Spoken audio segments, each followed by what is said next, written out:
All right, everyone, here we are with ticker symbol AMZN, Amazon Com Inc. And before we jump into this chart, I want to say welcome to all my first-time viewers and investors.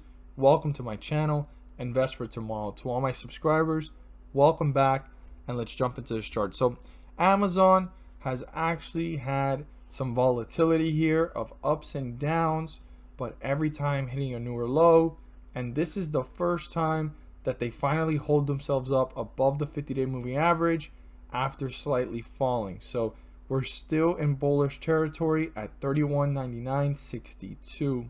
So super important to keep that in mind. And if this candlestick continues the way it is, you can clearly see here on post market it's showing 3207.25. So it's give or take in between these two numbers.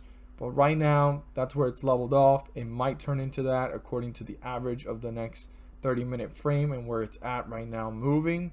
But let's go ahead and move our resistance to its new location and see what is important for tomorrow. So we're going to look at our lowest point here of support. Support moved up slightly a bit, and our resistance level did as well. Now it broke up to a high here of 32.80 and quickly started to fall. Now it's slowly building momentum here again.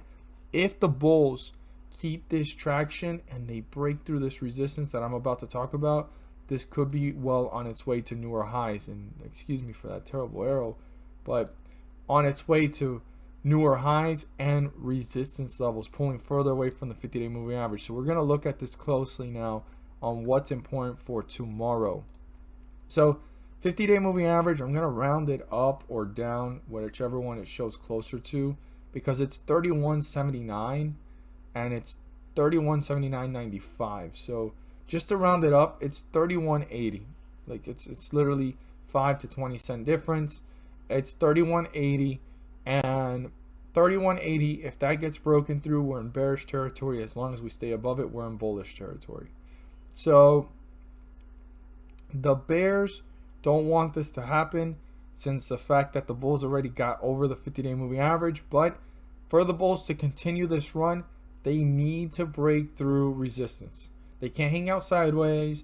They can't just kind of say, all right, we'll break through it later. They need to break through it within tomorrow and continue the run, continue the momentum, continue that effect of building a staircase over time, right? Breaking over it. And if they can break over the resistance and then break over to the next steps to reach newer highs and newer resistance levels. So super important for that to happen. And by the bears trying to pull this down, it will stop the bulls from doing that. Now, if the bulls are able to do that, they're going to be able to break through this resistance level and the most important resistance level, so that they can turn it into support and break away from it to get further away from the 50-day moving average. And that's 32.09. 32.09, I'm just going to round it down because it's 6 cents away, but 32.09 needs to be broken through, turn into a support, so that the bulls can continue to work their way up to newer highs and newer resistance levels. Now, for the bears, they're going to try to break through the 50-day moving average, which is the first point to get themselves back into bearish territory, and then break through support. And that's 31.5482. If 31.5482 gets broken through, I want to emphasize to all investors, pay very close attention to how this stock is reacting. How quickly is it hitting newer lows? And how quickly is it moving further away from the 50-day moving average in a downward direction? Super important to keep that in mind. And if 31.5482 does get broken through, your next lowest point would be down here at 31.4113. I'd write that down, 31.4113, to keep in mind how quickly this is hitting more support levels and pulling further away from the 50-day moving average. I hope that with these cues, you guys are well equipped for tomorrow's trading day. As always, if you feel encouraged or inclined to subscribe, please do so. Don't forget to click on the bell to turn on all notifications and not miss a single video that I post. Share this with your friends and community, and don't forget to hit that like button to let me know you watched this video. Thank you guys so much for watching, and let's make some money. At the end of this video, there's going to be a pop-up video, and I go into detail about the S&P 500 index and how it's been rising up several points on scheduled dates. What happens on those scheduled dates, which are the dates that I circled here on the chart and we're going to see for ourselves? Well, the S&P 500 index rises up several points, and by doing so, they're bringing up several ticker symbols, not all of them, but most of them, up with them. And these ticker symbols are rising up 30 cents to $3 per share. And I know it doesn't sound like a lot, but per share, that does add up. And one thing I am really big on is profits. If you put $1 into the market and you get out with $2, you've made profits. You've done what the whole purpose of being in the market is for, to maximize profits and minimize losses. And with the Federal Reserve pumping the markets on these scheduled dates, bringing the S&P 500 index up also brings up individual ticker symbols with them. And again, 30 cents to $3 may not sound like a lot of profit per share, but that does add up. And like I say, profits are profits. So we're going to look here at some of the dates so that you guys can see what I talk about in the video. And it's a weekly series. I wouldn't want you guys to miss out on it.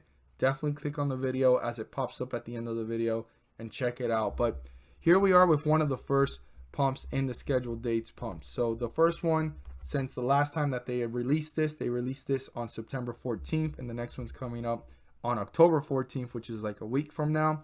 And on the 15th, they scheduled it. And as you can see, this is the 14th, and the 15th is this big green bar, and it rose up. So on the 14th, we were at around 33.84, and it rose up to 34.20. I mean, that's 40 points risen on the S&P 500 index, and that's creating that catalyst for individual ticker symbols to rise up 30 cents to $3. We're going to look at another one here, and the next one was on September 22nd.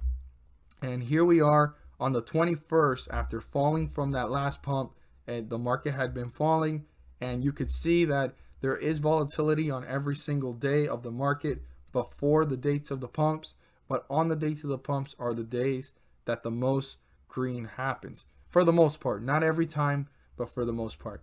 But on the 21st, which was a Monday, it was rising up, and it rose up to this point here. And the next one was the 22nd. So this is the last 21st candlestick, and this is the first 22nd candlesticks. And we were at 32.70.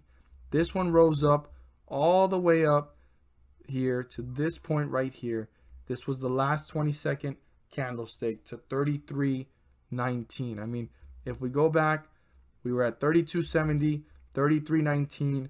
That's almost 50-point jump here for the S&P 500 index. And again, individual ticker symbols rose up with it, and it created that catalyst a little bit before the anticipation, and on that date it rose up. Now on this next pump, which was a little bit different, there was a catalyst formed beforehand, and it rose up to these highs on the 28th of about 33.59. It actually dipped on the date of the next pump, which we see it here, which was on the 29th of September, and the next one was on the 6th, which just happened yesterday, and it actually slightly dipped. Now, not every time is these pumps going to rise up the market like we've seen here by a lot of points, but it still rises it back up or levels it off from hitting newer lows and leveling off the market itself. Because if we look at the previous notes that I did beforehand, it was actually rising up with it. The volatility was there,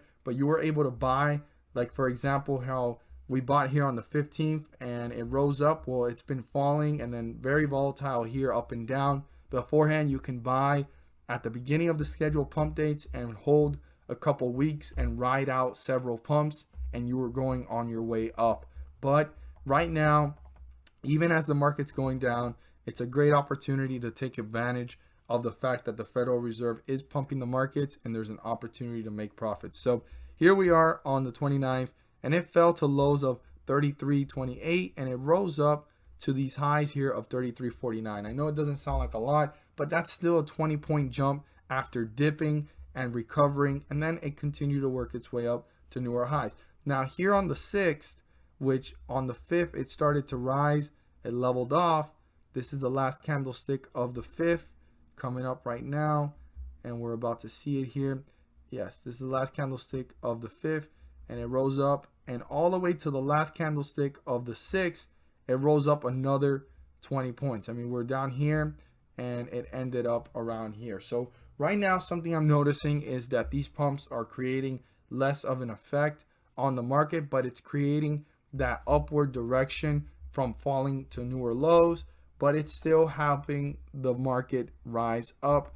And even though the S&P 500 index is rising several points, there are individual ticker symbols rising up, like I said, 30 cents to $3.